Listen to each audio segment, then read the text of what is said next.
Welcome to our channel. இது உங்கள் share beginners. இன்றைக்கி பார்த்தீங்கன்னா ஒரு ஸ்ட்ராட்டஜியோடு நம்ம வந்திருக்கோம். லாஸ் இல்லாமல் ஸ்விங் ட்ரேடில் நம்ம ப்ராஃபிட்டை மட்டும் எப்படி எடுக்கிறது அப்படிங்கிறத இந்த வீடியோவில் பார்க்க போகிறோம். ஸோ இது எல்லாருக்குமே ஒரு ஆச்சரியமாக இருக்கலாம். ஸோ இது பார்த்திங்கன்னா ஒரு ஈஸி தாங்க. ஸோ இந்த ஸ்டெப்ஸு பார்த்திங்கன்னா இது வரைக்கும் யாரும் சொன்னது கிடையாது. நான் தான் ஃபஸ்ட் டைம் உங்களுக்கு ரிவ்யூ பண்ணுறேன். ஸோ தெரிஞ்சாலுமே சொல்ல மாட்டாங்க. ஸோ இந்த மாதிரி ஸ்ட்ராட்டஜியை வச்சு தான் நிறைய பேர் இன்றைக்கி நல்ல ஒரு ப்ராஃபிட் எடுக்கிறாங்க. மார்க்கெட்டை பொறுத்த வரைக்கும் நீங்கள் ஒரே நாளில் பெரிய ஆளாக வந்துடலாம் அப்படின்னு நினைக்காதீங்க. எவ்வளோ நீங்கள் எக்ஸ்பீரியன்ஸ் ஆகுதோ அந்தளவுக்கு தான் உங்களுக்கு நாலேஜ் கேதர் பண்ண முடியும். நியூ ஐடியா, மெத்தடு இதெல்லாம் நீங்கள் இம்ப்ளிமெண்ட் பண்ணியே ஆகணும். அப்போ தான் இந்த ஷேர் மார்க்கெட்டில் நம்மளால் சர்வே பண்ண முடியும். சரி, இந்த லாஸ் இல்லாத ஸ்விங் ட்ரேட் ஸ்ட்ராட்டஜியை பார்த்தலாம். அதுக்கு முன்னாடி நான் எவ்வளோ ப்ராஃபிட் எடுத்திருக்கேன் ஒரு 10 டேஸில் பார்த்திங்கன்னா இந்த ஸ்விங் ட்ரேடை பயன்படுத்தி நான் எவ்வளோ ப்ராஃபிட்லாம் புக் பண்ணியிருக்கேன், எப்படி லாஸே இல்லாமல் நான் ரெக்கவரி ஆகிறேன் அப்படிங்கிறதையும் சொல்ல போகிறேன். அண்ட் மெயினாக பார்த்தீங்க அப்படின்னா இந்த ஷேர் மார்க்கெட்டில் நான் ஒரு சின்ன அட்வைஸ் கொடுத்துட்டு அதுக்கப்புறம் உள்ளே வந்துடுறேன். என்ன அப்படின்னு பார்த்தீங்கன்னா இந்த F&O, இந்த இன்ட்ராடே இதெல்லாம் பண்ணுங்கள். பட் இன்ட்ராடே நீங்கள் பண்ணும்போது ஸ்டாக்ஸில் பண்ணுங்கள். ஸோ உங்களுக்கு இன்றைக்கி தெரியும் நம்மளால் ஒரு 500 ரூபா தான் லாஸ் பண்ண முடியும், இல்லை ஒரு 1000 ரூபா தான் லாஸ் பண்ண முடியும் அப்படின்னா அந்த ஒரு அமௌண்ட்டில் மட்டும் வச்சு பண்ணுங்கள்.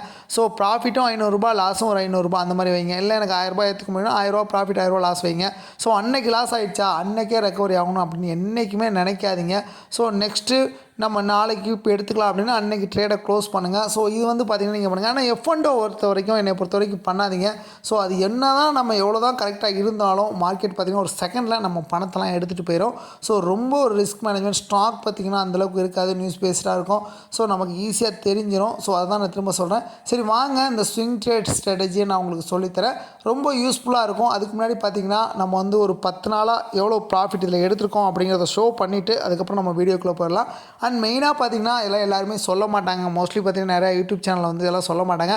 நான் ஏன் சொல்கிறேன் அப்படின்னு பார்த்திங்கன்னா நம்மளை மாதிரி எல்லாருமே பயன்பெறணும் அப்படிங்கிற ஒரே நோக்கத்துக்கு தான் சொல்கிறேன். ஸோ உங்கள் சார்பாக ஒரு லைக் பட்டனை மட்டும் கிளிக் பண்ணிவிட்டு வீடியோ கண்டினியூ பண்ணுங்கள். நீங்கள் பண்ணுற ஒவ்வொரு லைக்கும் தான் நிறைய பேருக்கு இந்த வீடியோ கொண்டு போய் சேர்க்கும். நம்ம பார்த்திங்கன்னா ஒரு 10 டேஸாக மேலே பாருங்கள் ஏஞ்சல் ஒன்று நான் பார்த்திங்கன்னா 0 தான் அண்ட் ஏஞ்சல் ஒன்று யூஸ் பண்ணிகிட்ருக்கேன். ஸோ 2 செப்பரேட்டாக பிரிச்சிருவேன். 0 தான் பார்த்திங்கன்னா மெயினாக பார்த்திங்கன்னா ஒரு லாங் டேர்முக்கு ஃபோக்கஸ் பண்ணுற மாதிரி இருக்கும்.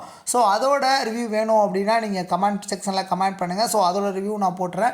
இப்போ பார்த்திங்கன்னா நான் ஸ்விங் ட்ரேடுக்கு தான் எடுத்துகிட்டு வந்திருக்கேன். ஸோ இது பார்த்திங்கன்னா 10 நாள், அதாவது ஜனவரி 29லேருந்து பிப்ரவரி 7ஆம் தேதி வரைக்கும் என்ன நம்ம ப்ராஃபிட் எடுத்துருக்கோம் அப்படிங்கிறத தான் பார்க்க போகிறோம். ஸோ P&L செக் பண்ணிக்கோங்க. ஸோ இது பார்த்திங்கன்னா நான் எவ்வளோ வச்சு பண்ணுறேன் அப்படின்னு பார்த்தீங்கன்னா ஒரு 1 lakh வச்சு தான் பண்ணேன். கிட்டத்தட்ட பார்த்தீங்கன்னா ப்ராஃபிட் மட்டும் இந்த 10 நாளில் 36,000 ரூபாய் ப்ராஃபிட் எடுத்திருக்கேன். ஸோ இதில் சார்ஜ் பார்த்தீங்கன்னா 3199 சார்ஜ் போக நான் 32,885 ரூபா ப்ராஃபிட் எடுத்திருக்கேன். ஸோ ஆல்மோஸ்ட் பார்த்தீங்கன்னா ஒரு 10 நாளில் பார்த்தீங்கன்னா 1 lakh வச்சு 33% நான் ப்ராஃபிட் எடுத்திருக்கேன். ஸோ இதில் மெயினாக பார்த்தீங்கன்னா நான் என்னென்ன ஸ்டாக்ஸ் வாங்கினேன், எப்படி நான் லாஸ் இல்லாமல் வெளில வரேன் அப்படிங்கிறத பார்த்துலாம். ஹெட்லைன்ஸ் பார்த்திங்கன்னா நேற்று நம்ம நியூஸில் அது பார்த்திங்கன்னா மெயினாக ரிசல்ட்டு. ஸோ நல்ல ரிசல்ட் கொடுப்பாங்கன்னா அது பெரிய ஏமாட்டம் தான் கொடுத்துச்சு. ஸோ அதில் மட்டும் பார்த்திங்கன்னா 5,000 ரூபா நம்ம லாஸ் பண்ணியிருக்கோம். அடுத்து ஜெடெக்ஸ் லைஃப் பார்த்திங்கன்னா ஆல்மோஸ்ட் பார்த்திங்கன்னா 11,521 ரூபா நமக்கு ப்ராஃபிட் கொடுத்துருக்கோம். ஸோ கேஸ்ட்ரால் இந்தியா பார்த்திங்கன்னா 673 ரூபா ப்ராஃபிட்டு. அடுத்து ஏஜி லாஜிஸ்டிக்ஸ் பார்த்திங்கன்னா 4,032 ரூபா லாஸில் தான் கொடுத்துருக்கு. ஸோ இதுக்கப்புறம் என்னென்ன ஸ்டாக் எடுத்தோம் அப்படிங்கிறதையும் பார்க்கலாம். அதுக்கு முன்னாடி இந்த ஸ்டாக்கை நீங்கள் கவனமாக பார்க்கலாம். பாருங்கள், ஃபஸ்ட்டு வந்தது இன்ட்ராடே, 2வது பார்த்திங்கன்னா ஜெடெக்ஸ் லைஃப் டெலிவரி, 3வது இன்ட்ராடே, 4வது இன்ட்ராடே. ஸோ இது நீங்கள் பார்த்தா உங்களுக்கே தெரியும். ஏன்னா ஸ்விங் ட்ரேடுன்னு சொல்லிட்டு இன்ட்ராடே டெலிவரி மாற்றி பண்ணுறாங்கன்னு சொல்லி இன்னும் கொஞ்சம் ஸ்டாக்ஸ் இருக்குது. அதையும் நீங்கள் பார்த்துட்டு அதுக்கப்புறம் நம்ம என்ன பிளான் அப்படிங்கிறது, என்ன ஸ்ட்ராட்டஜி அப்படிங்கிறது நான் உங்களுக்கு சொல்கிறேன். அதோட கண்டினியூட்டி உங்களுக்கு தெரியணும் அப்படிங்கிறதுக்காக தான் ஏஜ் லாஜிக்கான்னு பார்த்தீங்கன்னா மெயினாக பார்த்தீங்கன்னா கேஸ்ட்ரால்லாம் கொண்டு வந்திருக்கேன். ஸோ அதுக்கப்புறம் பார்த்தீங்கன்னா கல்யாண் ஜுவல்லரி பாருங்கள், நல்ல ப்ராஃபிட் கிட்ட பார்த்தீங்கன்னா 13,698 ரூபா நம்ம ப்ராஃபிட் புக் பண்ணியிருக்கோம்.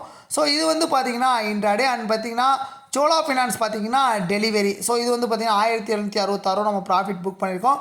லோதா பார்த்தீங்கன்னா இன்ட்ராடே 4,831 ரூபா ப்ராஃபிட் புக் பண்ணி. JWL பார்த்தீங்கன்னா இன்ட்ராடே 4,055 ரூபா ப்ராஃபிட் புக் பண்ணோம். அடுத்து அதே JWL பார்த்தீங்கன்னா டெலிவரியில் 5,487 ரூபா ப்ராஃபிட் புக் பண்ணியிருக்கோம். ஸோ இது உங்களுக்கு கன்ஃபியூஸாக இருக்கும். என்னன்னா அவன் இன்ட்ராடேவும் சொல்கிறான், டெலிவரி இருக்குது. ஸோ இது என்ன ஸ்ட்ராட்டஜி அப்படிங்கிறது உங்களுக்கு இப்போதைக்கு புரியாது. அது என்ன ஸ்ட்ராட்டஜிங்கிறது நான் சொல்கிறேன்.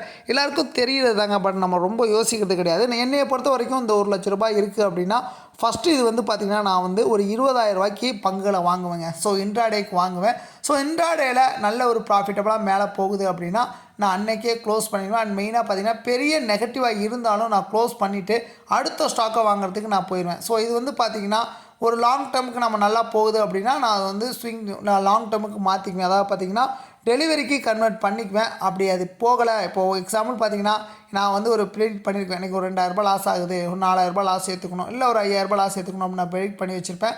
ஸோ நான் ஒரு ரிஜிஸ்டர் லெவலில் புக் பண்ணியிருப்பேன். ஸோ அதை தாண்டி கீழே போகுது அப்படின்னா கண்டிப்பாக வந்து நான் அந்த இடத்துல வந்து பார்த்திங்கன்னா செல் பண்ணிடுவேன். ஸோ இல்லை இது மேலே போகும் அப்படின்னா நான் அதை அப்படியே டெலிவரிக்கு கன்வெர்ட் பண்ணிடுவேன். ஸோ இதுக்கு வந்து என்னடா இது ஒரு ஈஸ்டி ஸ்ட்ராட்டஜி அப்படின்னு நீங்கள் நினைக்கலாம். பட் இதை வந்து பார்த்திங்கன்னா நீங்கள் எடுத்து அதை வந்து ட்ரையல் பண்ணும்போது தான் உங்களுக்கு தெரியும் அது எவ்வளோ கஷ்டம் அப்படிங்கிறது.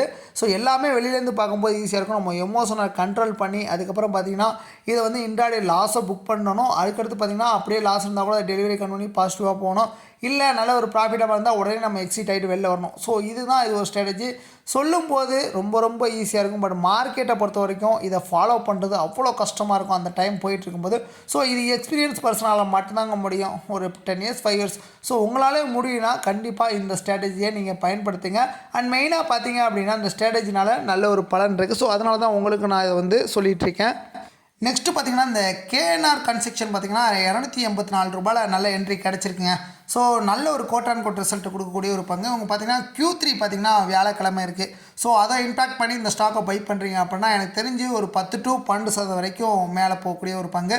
நல்ல ஒரு கோட்டான் கோட்டுக்கு கொடுப்பாங்க. ப்ரீவியஸ் கோட்டான் கோட்டர் பார்த்திங்கன்னா நீங்கள் அதுக்கு போன இயரை விட 4-5 மடங்கு நல்லா மேலே போய் ப்ராஃபிட் கொடுக்குறாங்க.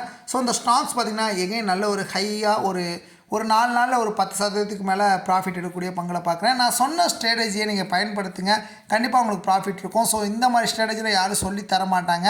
ஸோ இதில் என்ன ஒன்று திரும்பவும் ஒரு ரீகால் பண்ணுறேன். நீங்கள் ஒரு ₹1,00,000 வச்சுருக்கீங்க அப்படின்னா ₹20,000 ஒரு இன்ட்ராடே எடுங்க. ஸோ அது வந்து உங்கள் லாஸ் எவ்வளோன்னு புக் பண்ணிக்கிட்டு அதுக்கப்புறம் நீங்கள் ஸ்டார்ட் பண்ணுங்கள். இந்த ஸ்டாக் மேலே போகும் அப்படிங்கிறது நமக்கு தெரிஞ்சு அப்படின்னா கண்டிப்பாக அதை நீங்கள் வந்து டெலிவரியாக கன்வெர்ட் பண்ணிக்கணும். அதுக்கப்புறம் திரும்ப வந்து பார்த்திங்கன்னா நீங்கள் அடுத்த நாள் அதுக்கு அடுத்த நாளில் மார்க்கெட் ஸ்ட்ராட்டஜியை பிடிச்சி நீங்கள் பை பண்ணணும், இல்லைனா செல் பண்ணிவிட்டு வெளில வந்துடணும். ஸோ இதுவே பார்த்திங்கன்னா எகெயின் வந்து பார்த்திங்கன்னா இந்த ஸ்டாக் டவுன் தான் போகுது அப்படின்னா நீங்கள் வந்து டெக்னிக்கலாக அனலைஸ் பண்ணிகிட்டு இருப்பீங்க. ஸோ அந்த ப்ரைஸில் எக்ஸிட் ஆகிட்டு அடுத்த ஸ்டாக்கில் என்ட்ரி எடுக்கணும். ஸோ இது ஒரு ரொம்ப இம்பார்ட்டன்ட். அதே ஸ்டாக்கில் திரும்ப முட்டி மோதாதீங்க. எப்போவுமே வந்து பார்த்திங்கன்னா அந்த மாதிரி பண்ணும்போது நம்ம எமோஷ்னலாக நிறையா வந்து லாஸ் பண்ணுவோம். மெயினாக பார்த்திங்கன்னா எமோஷ்னலாக கண்ட்ரோல் பண்ணணும். மணி வந்து ரொம்ப இம்பார்ட்டன்ட். பட் அந்த டைம் நமக்கு தெரியாது. ஸோ மணி வந்து நம்ம எவ்வளோ கொஞ்சம் கொஞ்சமாக க்ரோத் பண்ணுவோம், ஒரே நாளில் எல்லாத்தையும் விட்டுருவோம். ஸோ இந்த மாதிரி பண்ணாமல் எமோஷ்னலாக கண்ட்ரோல் பண்ணணும். ஸோ எப்படி வந்து நம்ம நிதானமாக செயல்படுறோமோ அதாங்க அந்த மார்க்கெட்டு. ஸோ ஸ்விங் ட்ரேட் அப்படிங்கிறது எப்போவுமே நல்ல ஒரு ப்ராஃபிட்டை கொடுக்கும். ஸோ நீங்கள் வந்து எப்போவுமே சரி ஒரு இன்ட்ராடே பண்ணாலும் அதை கன்வெர்ட் பண்ணுற அமௌண்ட்டுக்கு நீங்கள் வச்சுருந்தீங்க அப்படின்னா கண்டிப்பாக நல்ல ப்ராஃபிட் இருக்கும். ஸோ இந்த வீடியோ பார்த்திங்கன்னா நான் வந்து உங்களுக்கு ஒரு ரெஃபரன்ஸ்க்கு தான் சொல்கிறேன், ஒரு எஜுகேஷன் பர்பஸ் தான். நான் வந்து செபி ரிஜிஸ்டர் பர்சன் கிடையாது. ஸோ நீங்கள் இன்வெஸ்ட் பண்ணுறதுக்கு முன்னாடி செல்ஃபாக அனலைஸ் பண்ணிவிட்டு சின்ன அமௌண்ட்டில் ஒரு ரிஸ்க் எடுத்துகிட்டு அதுக்கப்புறம் கொஞ்சம் கொஞ்சமாக இம்ப்ரூவ் பண்ணுங்கள். ஸோ உங்கள் சார்பாக ஒரு சப்ஸ்கிரைப் பண்ணுங்கள், நம்ம சேனலுக்கு சப்போர்ட் பண்ணுங்கள். தேங்க்யூ.